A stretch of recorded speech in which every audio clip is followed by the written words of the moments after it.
Buen día a todos.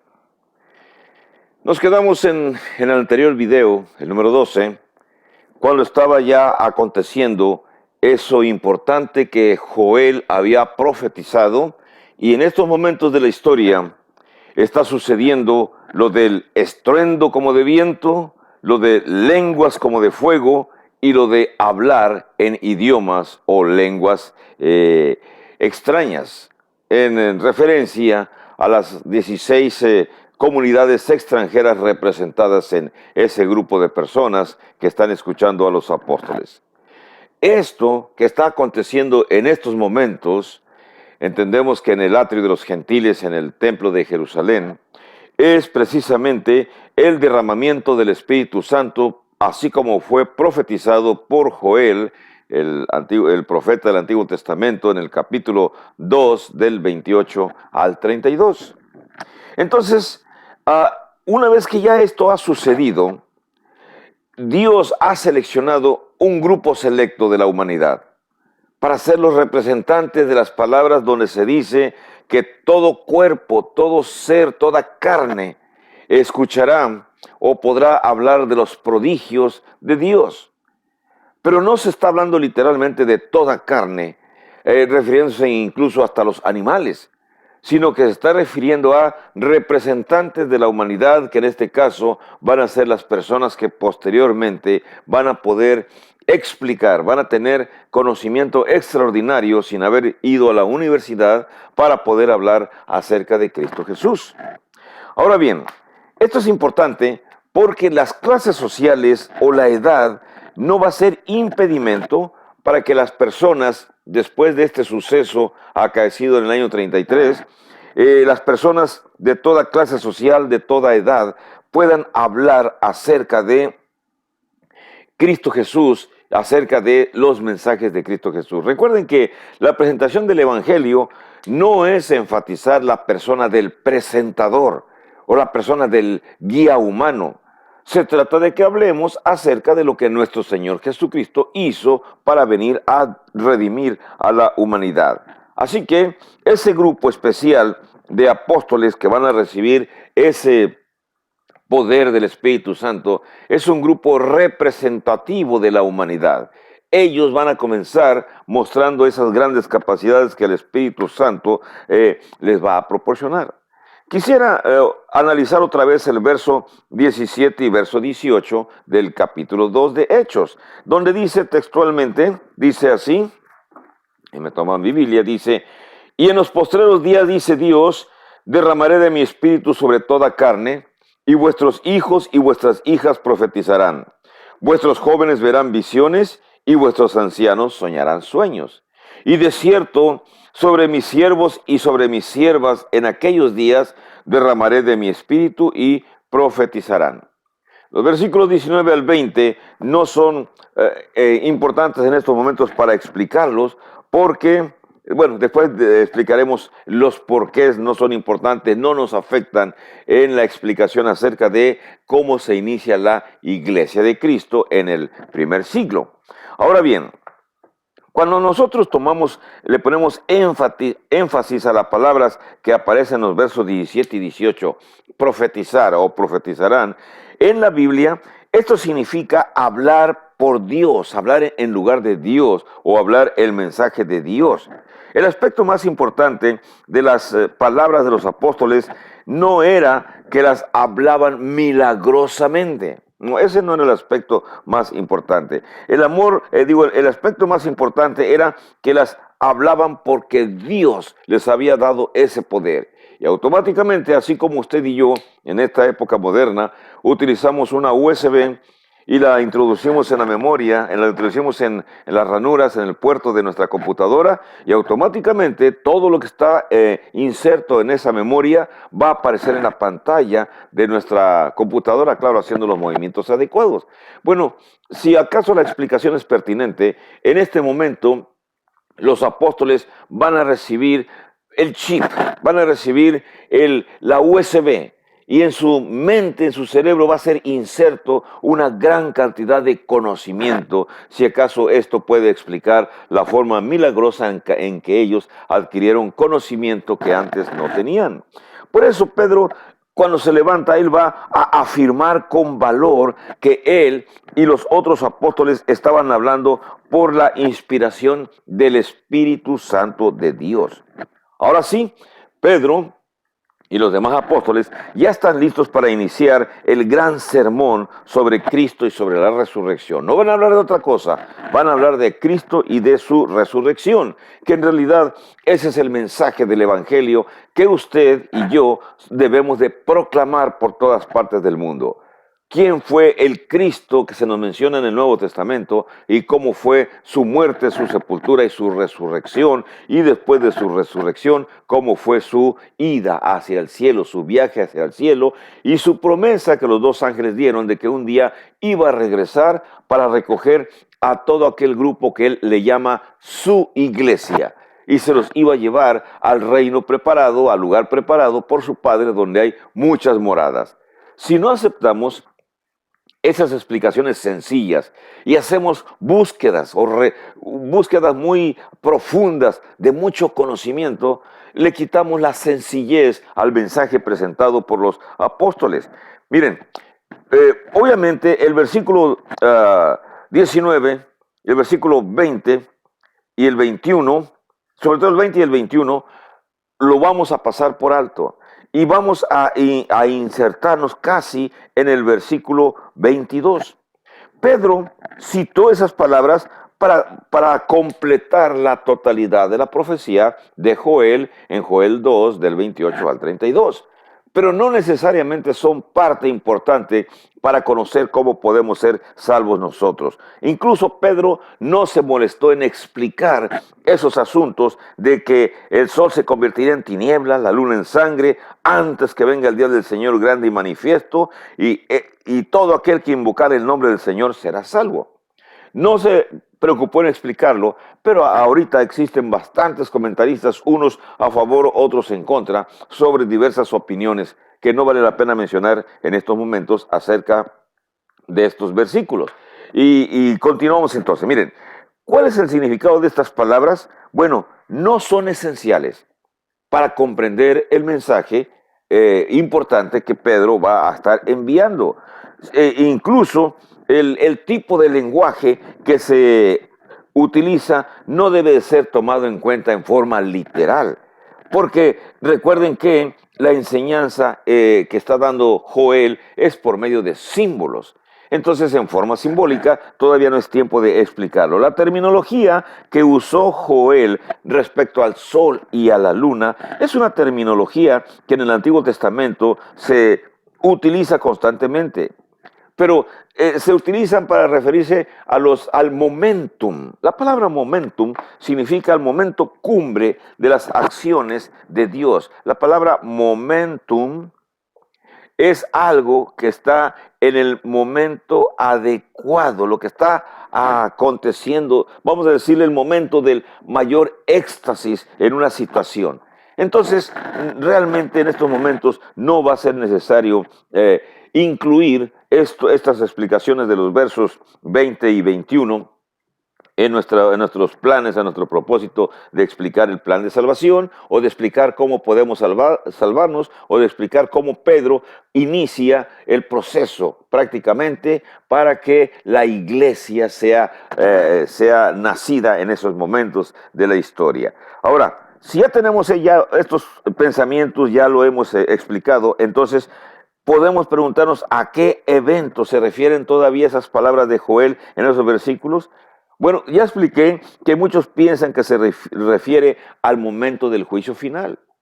Pero independientemente, aunque se refieran al momento del juicio final, fíjese lo que dice en el verso 22, cuando dice que el verso 21, todo aquel que invocare el nombre del Señor será salvo. Entonces, ¿cómo puede ser que una persona puede ser salvo cuando ya llegó el momento del juicio final? O sea, llega presentándose el momento del juicio final y el momento siguiente ya nadie puede ser salvo, ya serán salvos los que ya fueron antes de que se presente ese momento. Y hay más explicaciones sobre esta situación para analizar los antes y los después en este texto en particular. Así que invocar el nombre del Señor para ser salvos son frases que se usan posteriormente para poder explicar cómo podemos ser nosotros perdonados de nuestros pecados. Así que sucede este gran evento y ya está todo preparado para que se inicie lo que va a continuar. Voy a eliminar esto a fin que ustedes ya tienen una buena explicación y nos vamos a analizar los versículos 22 al 24. Por favor, si toman su Biblia o únicamente me están viendo en la primera oportunidad, busquen una Biblia y corroboren lo que les estoy diciendo. Los versículos 22, 23 y 24, Pedro va a hablar acerca de la persona de Jesús. Miren, cuando Pedro ya le dijo a sus oyentes lo que ellos querían saber, o sea, ellos querían una explicación de lo que estaba pasando, de por qué les había aparecido las lenguas de fuego sobre sus cabezas, de por qué estaban hablando en lenguas, en otros idiomas, y de por qué habían oído un ruido como de un gran viento, pero no había viento, no había ventarrón, no había tormenta. Solamente el texto dice como de un viento fuerte. Así que les explicó lo que ellos querían saber, pero entonces Pedro pasó al siguiente punto, como cualquier persona que explica, a explicarles, a decirles lo que ellos necesitan saber. Una vez explicado lo que querían saber, por todo lo que estaban observando en esos tres sucesos, bueno, ahora les va a explicar lo que ellos necesitan saber. Ahora, vamos a pensar en Pedro, parándose enfrente de todos ellos después de que se les dio la explicación y se les dijo que esto es, ustedes imagínense a Pedro hablando a la multitud y les dijo que esto que acaban de mirar, de esto es lo que había profetizado el profeta Joel sobre el derramamiento del Espíritu Santo. Se le explicó. Y luego imaginemos a Pedro cuando ya comienza en el verso 22 y le comienza a decir, varones israelitas, su seriedad nada más me la puedo imaginar, no sabemos. Usted también nada más se la va a imaginar. Pero cuando dice varones israelitas y todo el mundo comienza a quedarse callado.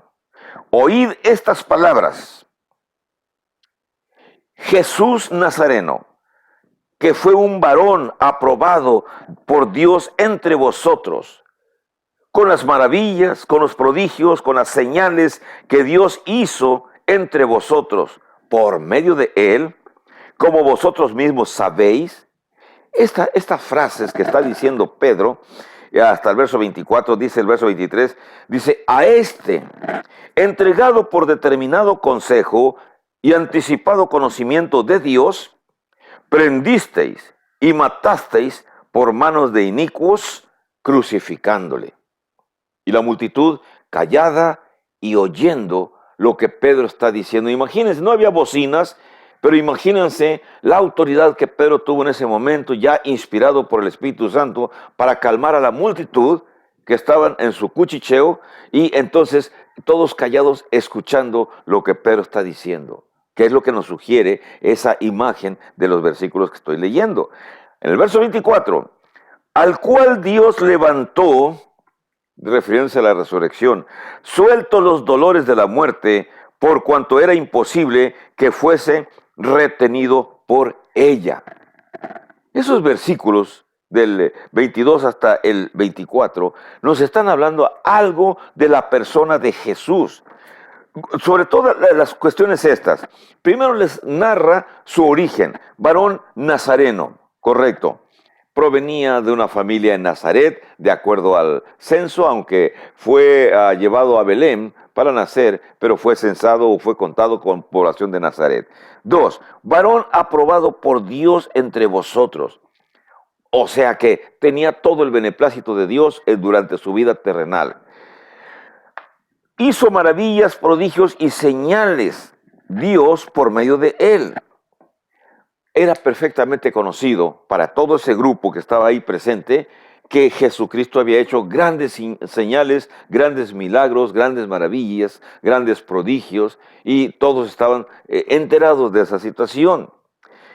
Dice más, como vosotros mismos sabéis, había conocimiento general entonces en la población que está en esos momentos escuchando. Eso está en el versículo 22.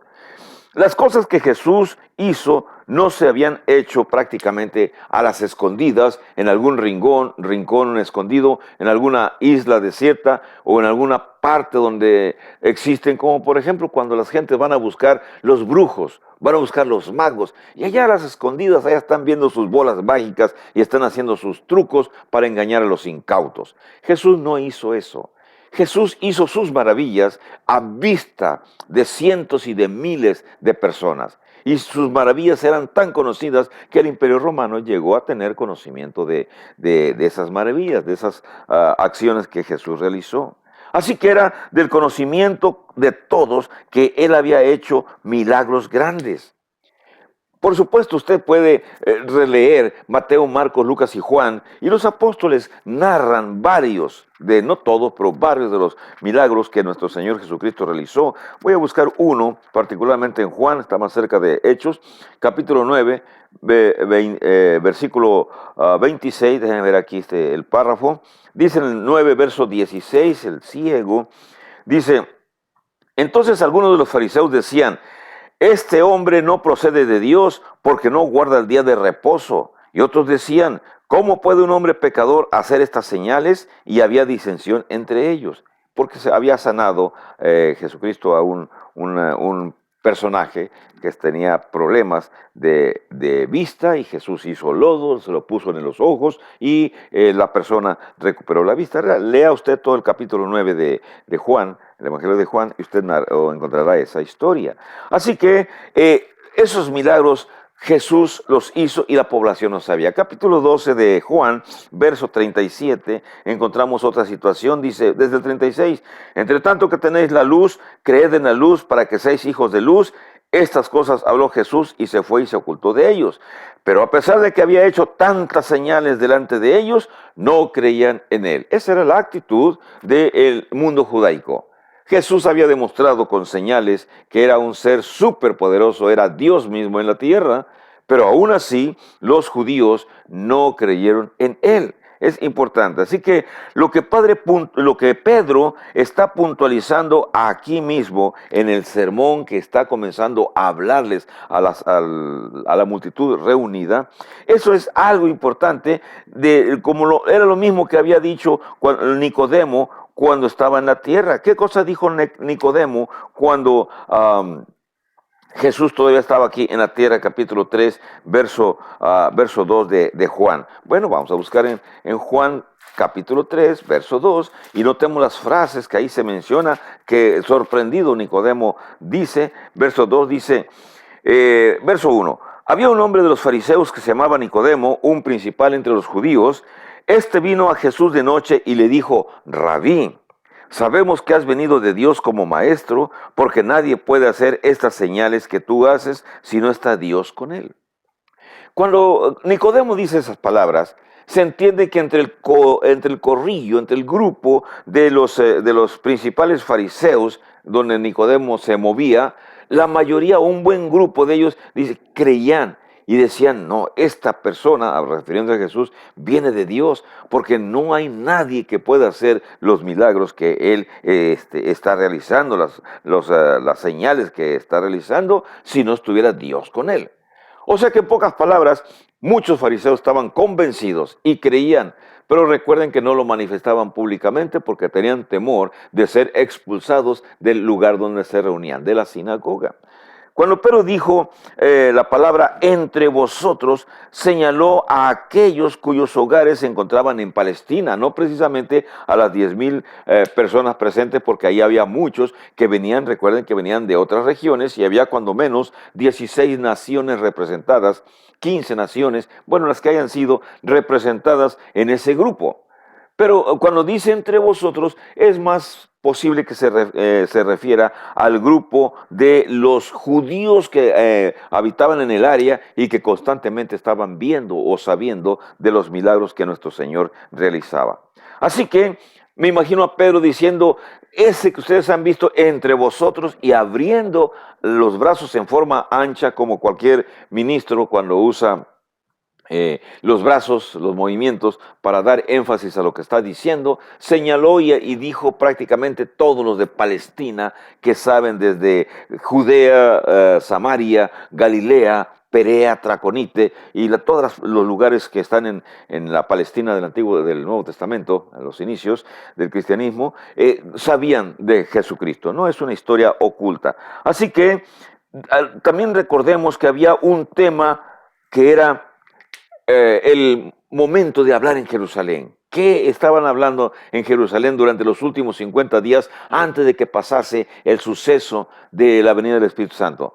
Recuerden que Jesús se había aparecido y después de su ascensión al cielo, su resurrección, perdón, después de su resurrección, se les había aparecido a más de 500 hermanos, a muchos apóstoles, y eso se sabía entre el grupo de judíos que estaban en Jerusalén. O sea, sabían que Jesús se había aparecido a muchas gentes, no era noticia oculta. Ahora, esto había sido importante porque ya se estaba hablando demasiado de su vida, de su crucifixión.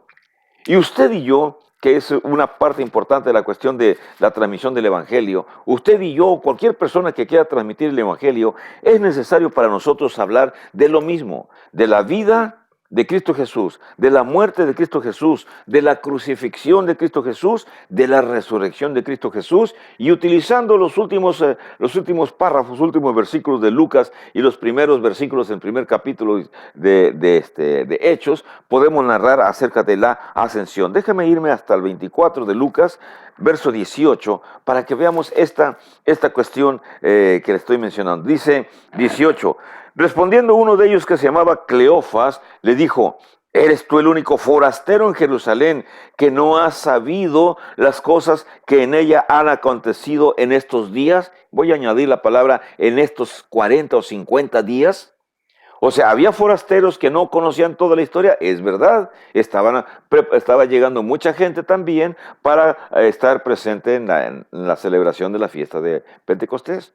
Así que entonces debió de haber existido quizá forasteros que no conocían toda la historia, pero la mayoría de la gente entre el área de Judea, de Samaria, de Galilea, ya les había llegado la noticia en esos 40 días de que Jesús estaba apareciendo en distintos lugares. Ahora bien, la historia, por ejemplo, del sepulcro vacío, donde su cuerpo había sido colocado, y los rumores que se habían corrido acerca del cuerpo. ¿Cuáles eran los rumores? Bueno, de acuerdo al libro de Mateo 28, del 11 al 15, había rumores acerca, primero que los propios fariseos habían pagado para que se robaran el cuerpo de Cristo Jesús y no lo siguieran adorando. Pero notamos lo que dice el versículo 28, capítulo 28, versos 11 y 12 de Mateo. Se los voy a leer, dice, mientras ellas iban, he aquí unos de la guardia fueron a la ciudad y dieron aviso a los principales sacerdotes de todas las cosas que habían acontecido. Y reunidos con los ancianos y habido consejo, dieron mucho dinero a los soldados, diciendo, decid vosotros, sus discípulos vinieron de noche y lo hurtaron, estando nosotros dormidos. Y bueno, les explican que al darles dinero ellos tienen que correr otra información para descreditar la resurrección de nuestro Señor Jesucristo. Pero la cuestión es, todos los presentes y aún los que no vivían en Palestina debieron haber oído las noticias cuando llegaron a esa fiesta a Jerusalén acerca de nuestro Señor Jesús. O sea, estaban familiarizados con el nombre de Jesús porque era noticia, era como dicen ahora las personas que hablan de noticias, era tendencia en Palestina en esos momentos, hablar de Jesús.